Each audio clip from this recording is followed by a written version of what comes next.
10वी आणि 12वी पास तरुणांसाठी महत्त्वाची बातमी. रेल्वेत नोकरी मिळवण्याचा गोल्डन चान्स. 10वी आणि 12वी उत्तीर्ण तरुणांसाठी एक सुवर्ण संधी चालून आली आहे. या तरुणांना रेल्वेमध्ये नोकरीची संधी उपलब्ध झाली आहे. ज्या तरुणांना रेल्वेत नोकरी करायची असेल त्यांच्यासाठी ही एक मोठी आनंदाची बातमी राहणार आहे. मध्य रेल्वेकडून 2418 पदांची भरती करण्यात येणार आहे.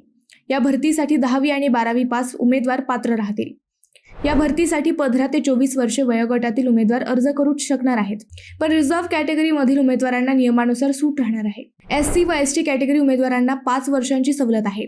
तसेच OBC कॅटेगरीमधील उमेदवारांना 3 वर्षांची सूट आहे. शिवाय दिव्यांग उमेदवारांना 10 वर्षांपर्यंत सूट मिळणार आहे. या भरतीसाठी इच्छुक उमेदवारांना ऑनलाईन अर्ज करायचा आहे. खाली दिलेल्या या वेबसाईटवर उमेदवारांना अर्ज सादर करता येणार आहे. अर्ज सादर करताना अर्जात विचारलेली माहिती काळजीपूर्वक भरायची आहे. या भरतीसाठी 12 ऑगस्ट पासून अर्ज मागवले जात आहेत. अर्ज सादर करण्यासाठी 11 सप्टेंबर पर्यंत मुदत देण्यात आली आहे. या मुदतीत अर्ज सादर करणाऱ्या उमेदवारांचे अर्ज ग्राह्य धरले जाणार आहेत. शेअर करा ही रील तुमच्या त्या मित्रांसोबत ज्यांना नोकरीची गरज आहे.